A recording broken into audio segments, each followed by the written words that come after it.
네, 안녕하세요. 어라운드 오브 스튜디오 플래처입니다. 자, 오랜만에 또 강의 영상으로 찾아뵙게 됐는데요. 오늘은 예외 처리 관련해서 간단하게 말씀드리려고 합니다. 네, 예외 처리를 얘기하기 전에 우선 오류와 예외를 구분해서 생각을 해볼 필요가 있습니다. 오류는 시스템 레벨에서 프로그램에 심각한 문제를 발생시키면서 프로그램이 비정상적으로 종료되는 상황을 얘기를 합니다. 이거는 시스템 레벨에서 발생을 하는 거기 때문에 저희가 어떻게 대처할 수 있는 부분이 거의 없다는 것을 이제 이해를 해 주셔야 되고요. 그래서 개발자가 미리 예측을 해서 처리할 수 없는 것들이 대부분입니다. 그러니까 오류는 어쩔 수가 없다라고 이제 생각을 하셔야 될 것 같습니다. 그래서 이런 오류들을 이제 해결하려면은 저희가 이제 서버에 보통 이제 프로그램 뭐 솔루션들을 이제 올려놓잖아요. 그럴 때 보통 그 서버를 이 솔루션이 돌아갈 수 있게끔 환경 세팅을 해놓고서 보통은 가동을 하거든요. 그래서 그런 시스템 레벨에서 발생할 수 있는 오류들을 최대한 줄여놓고 이제 프로그램을 가동시킵니다. 네, 그리고 이제 예외, 이제 저희가 다룰 예외에 대한 내용인데요. 예외는 또 이것도 오류에서 발생하는 것처럼 예기치 않게 비정상적으로 프로그램이 종료되는 상황이 발생을 합니다. 근데 차이점이라고 하면은 개발자가 구현한 로직에서 일반적으로 발생을 한다라고 보시면 될 것 같고요. 이거는 뭐 이제 개발자가 코드를 잘못 짰다는 거겠죠. 잘못이라고 하긴 좀 그렇고, 잘못될 상황을 예상하지 못했다라고 이해를 하는 게 더 맞는 말 같습니다. 그래서 개발자가 예외가 발생할 수 있는 상황들을 미리미리 예측을 해서 조치를 할 수 있다. 이 부분이 오류와의 큰 차이점이라고 보시면 될 것 같습니다. 네. 앞에서 말씀드린 것과 마찬가지로 약간 비슷한 내용이지만 또 저희가 짚고 넘어가야 될 부분이 이런 에러의 종류인데요. 컴파일 에러라는 게 있고 런타임 에러라는 게 있어요. 그래서 컴파일 에러는 뭐냐? 이거는 문법적인 오류, 그리고 문맥이 맞지 않는 코드를 작성을 해서 컴파일, 저희가 작성한 코드를 이제 프로그램에 올릴 수 있게끔 컴파일을 해주는 그 단계에서 발생을 하는 에러라고 합니다. 그래서 프로그램이 실행되지 못하고 종료되는 현상이 발생을 합니다. 이거는 이제 컴파일이 안 된다는 것 자체가 코드가 잘못 작성되어서 오류가 발생을 했다라고 이제 이해를 하시면 돼요.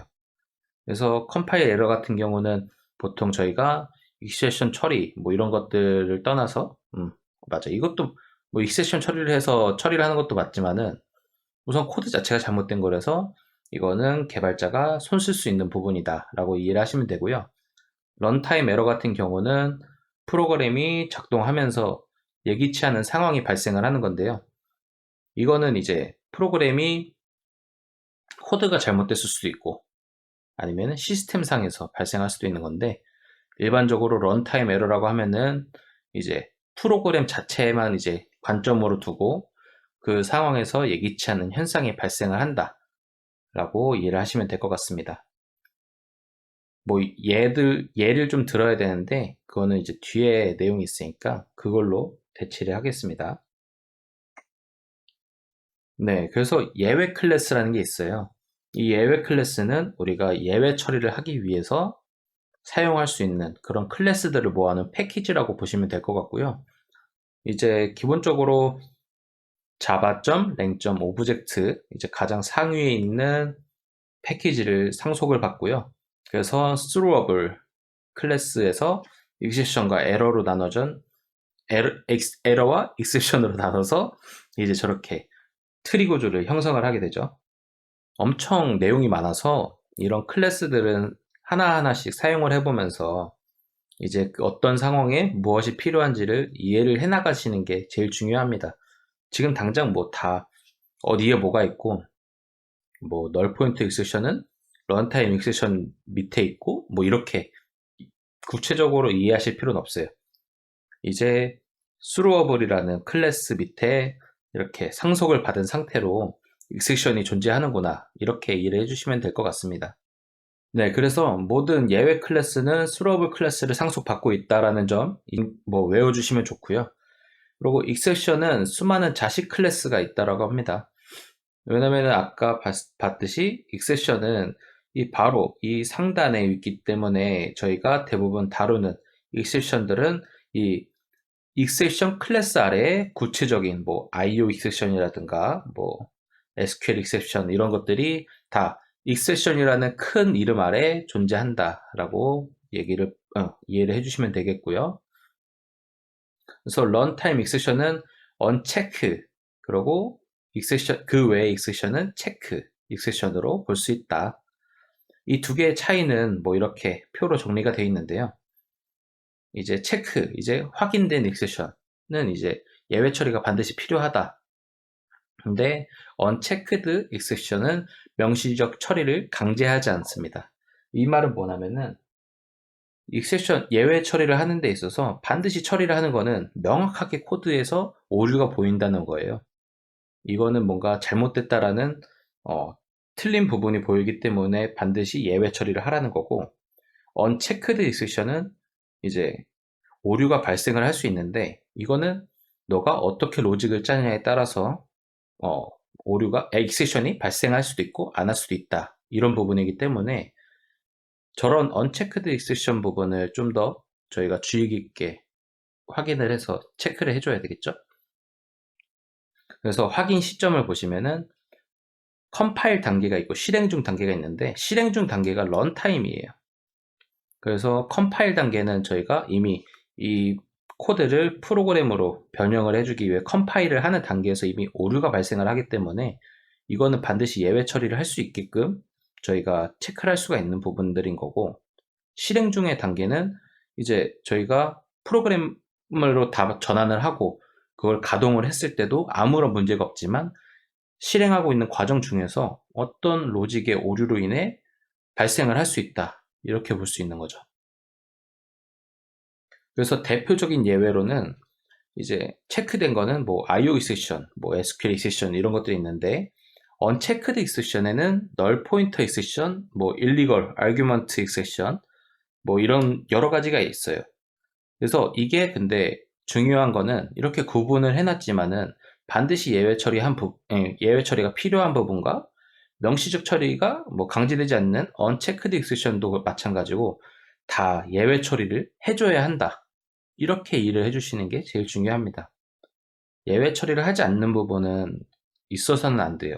물론 완벽한 코드, 그러니까 간단한 코드에서는 무조건 이거는 내가 확신할 수 있다. 예외가 발생하지 않는다라고 하는 부분들은 예외 처리를 하지 않지만은 저희가 보통 외부의 리소스를 가져오는 작업이라든가 통신을 한다든가, 그러니까 내 프로그램 말고 내 프로그램에 연동돼서 돌아가는 어떠한 리소스들을 사용을 하는 그런 과정에서는 거의 대부분 익셉션 처리가 필요하다라고 이해를 해주시는 게 제일 중요할 것 같습니다. 그래서 이 예외 처리는 어떻게 하냐? 그래서 이거는 크게 세 가지로 구분을 해서 볼 수가 있습니다. 첫 번째로는 try, catch, finally 구분이 있습니다.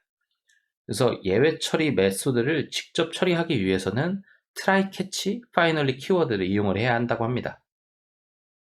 그래서 아래에 그냥 구조를 이제 적어 놨는데요. 이제 try 하고 중괄호 열고 닫고 그 안에 있는 코드들은 예외가 발생할 것으로 예측할 수 있는 코드들을 넣어줍니다. 이 범위는 크면 클수록 별로 좋지 않을 수 있어요. 왜냐면은 많은 것들이 롤백 될 수 있는 가능성이 있기 때문에. 그래서 예외가 발생할 것으로 예상되는 코드들을 넣어주는 게 제일 좋고요. 그 다음에 캐치 부분에서는 이제 예외가 발생할 것으로 예상을 했잖아요. 그러면은 어떤 예외가 발생을 할 건지 그거를 특정 예외 클래스를 설정을 해서 선언을 해 놓은 다음에 그거에 해당되는 코드 블록을 이제 생성을 해주는 겁니다. 그래서 저희가 캐치 구문을 두 개를 써놨어요. 하나만 써도 됩니다.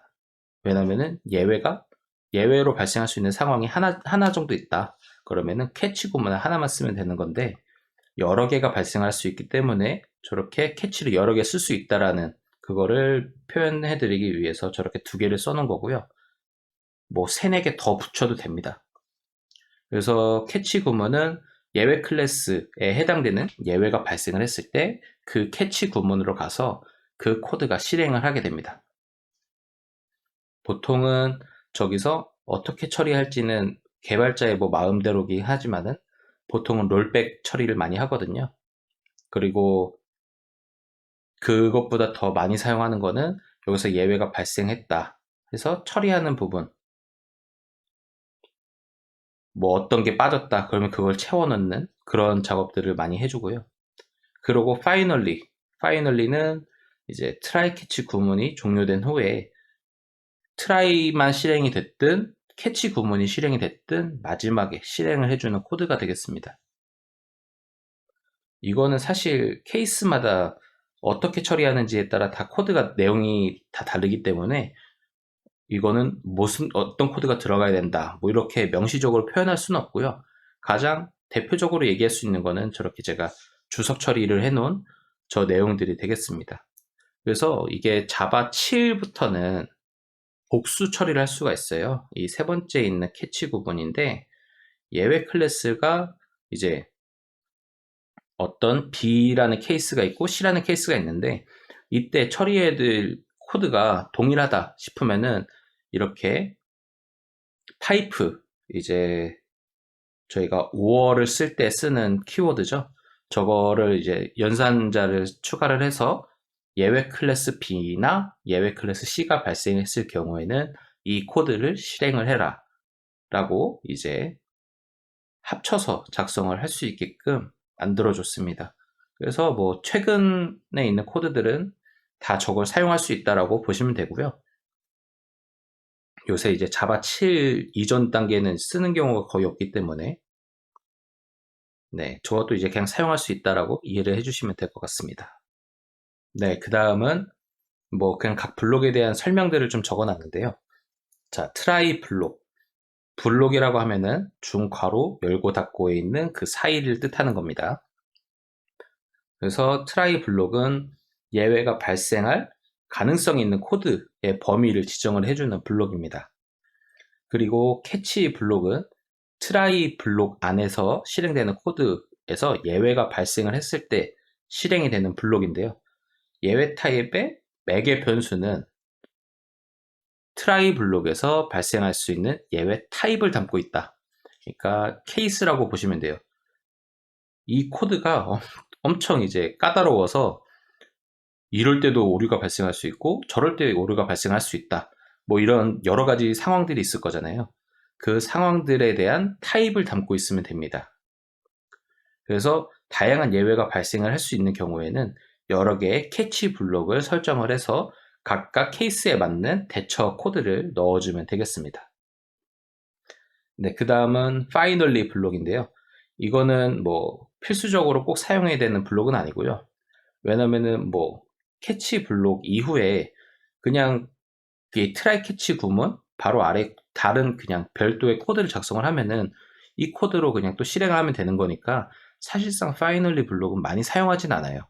근데 이제 유지보수 관점에서 우리가 이 코드와 연관된 코드는 이거다라는 거를 설명을 해주기 위해서 인수인계 차원에서 이럴 때 이제 이해하기 더 쉬울 수 있으니까 바이너리 블록을 사용하는 경우가 보통 그 정도가 되겠습니다. 그래서 파이널리 블록은 예외 처리와 상관없이 무조건 실행이 되는 블록이라고 이해를 하시면 되겠습니다. 네, 그 두 번째 방법인데요. 이거는 이제 throw, 그리고 뭐 throw s 이게 붙어 있는 건데 자, 예외 처리의 또 다른 방법으로 발생된 예외 상황을 호출한 지점으로 리턴을 한다. 처음 보시는 분은 이게 무슨 말이지? 할 수 있는데요. 이제 그거에 대한 내용은 뒷부분에서 마저 말씀드리도록 하겠습니다. 네, 이런 거는 어떤 한 메소드에서 예외 처리를 하기 위해서 사용이 된다고 하는데 사실 저건 잘 모르겠어요. 뭐 예외 처리를 모아서 한다는 건데 저런 경우는 별로 도움이 되는 상황은 아닌 것 같아요. 네, 예외 타입이 또 여러 개 발생할 것으로 예상될 경우에 콤마를 사용해서 복수 입력이 가능하다고 하는데 아까는 파이프를 달았잖아요. 여기서는 콤마를 사용한다는 점 이해를 해주시면 되겠고요. 아래에 저런 코드 예시처럼 사용을 합니다. 네, 그리고 이제 throw는 이제 예외 상황을 인위적으로 발생시키기 위해서 보통 많이 사용을 합니다. 인위적이라는 거는 개발자가 의도한 이제 예외 상황이라는 거죠. 그러니까 예상을 하고 이제 우리가 예외 상황을 캐치를 할 수 있는 그런 방법이 있고 내가 짠 이 로직에서는 이런 예외가 발생을 할 수 있어. 이거를 미리 정해놓고 그거를 처리를 하기 위해서 사용하는 키워드가 되겠습니다. 네. 우선 이론적인 내용은 이건데 이제 코드를 보면서 좀 더 심도 있게 한번 얘기를 나눠보도록 하겠습니다. 네, 그러면은 코드를 한번 보도록 하겠습니다. 자, 보시면은 우선은 try catch 부분이고요. 자, 이 코드는 lecture, 베이직 자바, exception 패키지 안에 제가 두 개 클래스를 넣어놨으니까 이제 아래 본문 링크를 보시고 따라가서 다운을 받아서 보시면 되겠습니다. 자, 이거 같은 경우에는 try catch 관련된 코드입니다. 자, 우선은 뭐 메인 메소드 만들어서 생성자를 호출하게끔 만들었고요. 자, 여기가 이제 생성자 부분이죠. 자, 우선 스캐너로 글자를 받게 만들었습니다. 그래서 스트링 타입의 input을 이제 받게 만들었고요. 그 다음에 이제 여기 try catch 구문이 들어가는데요. 자, 보시면은 자, 여기 있는 이 input 여기 들어갔죠? 그리고 integer 클래스를 사용을 해서 int 타입으로 바꿀 수 있게끔 캐스팅을 해놓은 상태고요. 이랬을 때 캐스팅된 숫자를 출력을 하게끔 만들어 놨습니다. 근데 이 부분을 이제 보시면은 저희가 스트링 타입으로 문자열을 받았잖아요.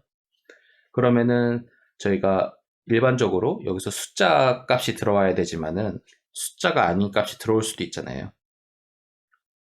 그랬을 때 여기에서 입력받는 것까지는 문제가 없지만 이 입력받은 값을 숫자로 바꿀 때 숫자가 아니면은 캐스팅이 되지 않거든요.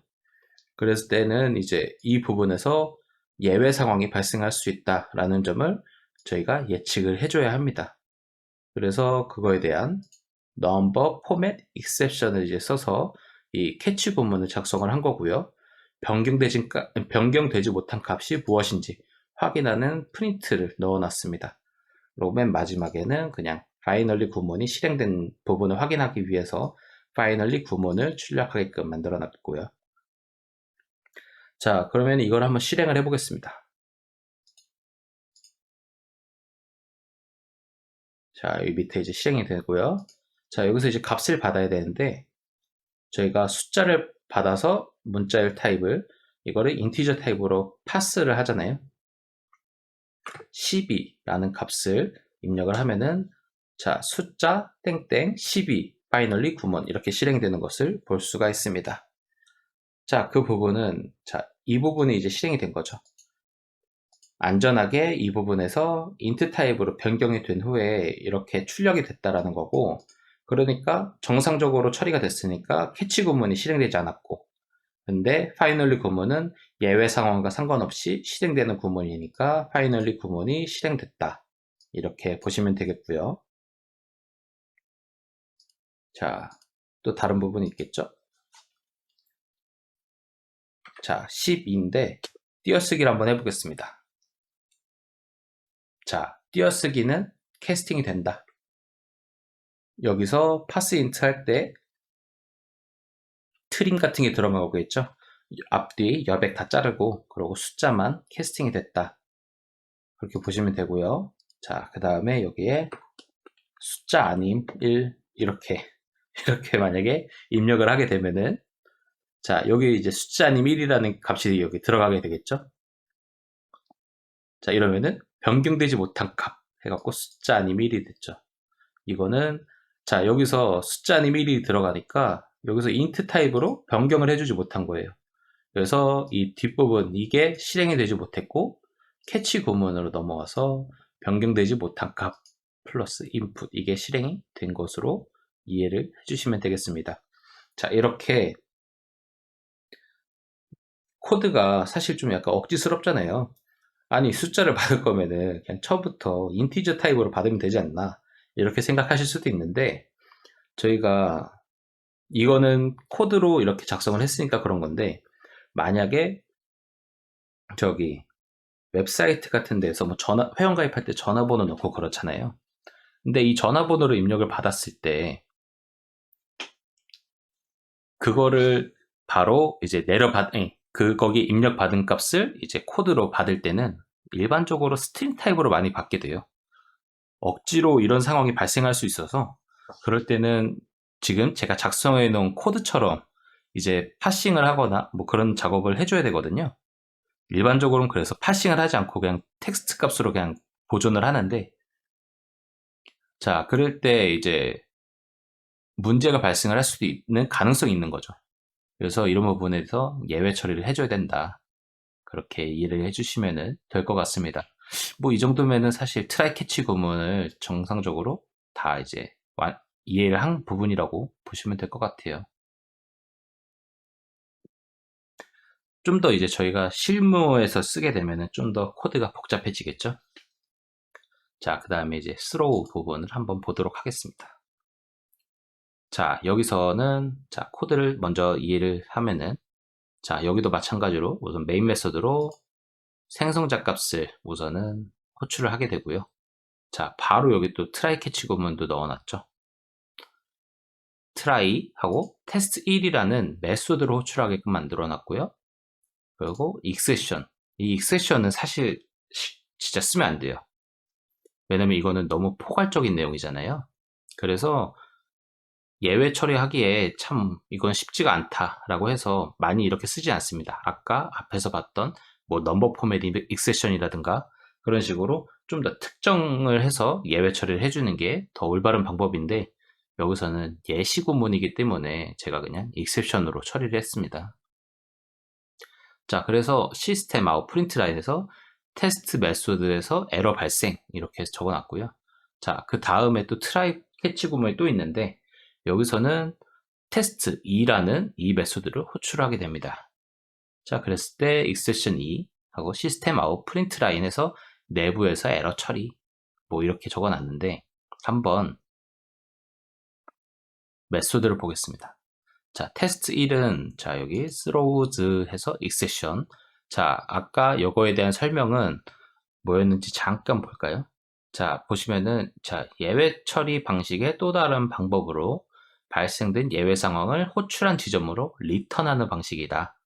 그러니까 이 메소드가 실행되는 이 코드 블록 안에서 예외가 발생을 했을 때 이 메소드에서 트라이 캐치 구문을 써서 예외 처리를 해도 되지만은, 우선은 이 문제가 발생을 했을 때 이 메소드를 호출한 부분에 예외가 발생했다고 알려주는 그런 방식이라고 이해를 해주시면 될 것 같습니다.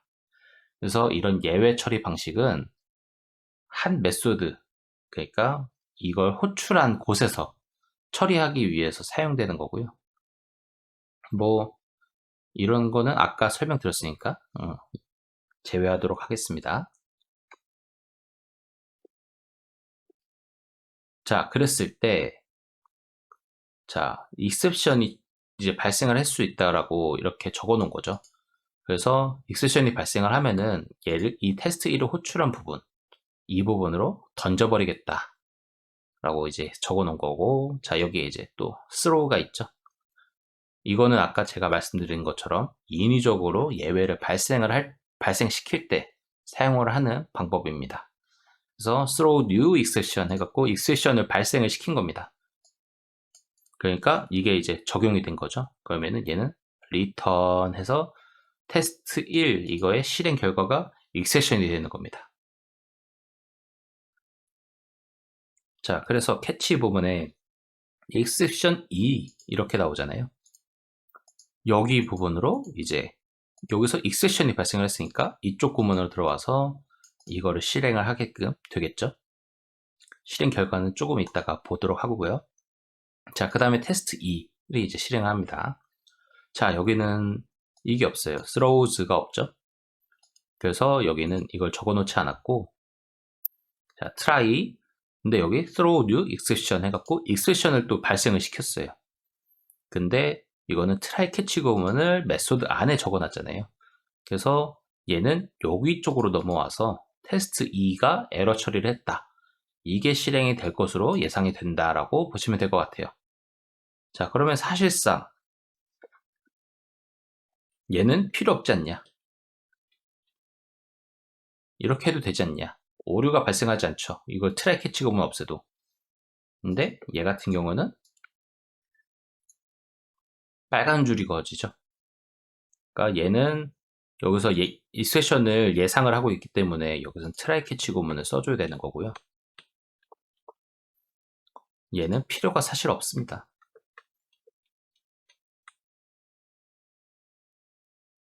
자, 그래서 보시면은 실행 결과로는 얘가 우선 실행되고 얘는 실행되지 않고 얘는 실행되겠구나 라고 보시면 될 것 같죠? 실행을 한번 해보도록 하겠습니다.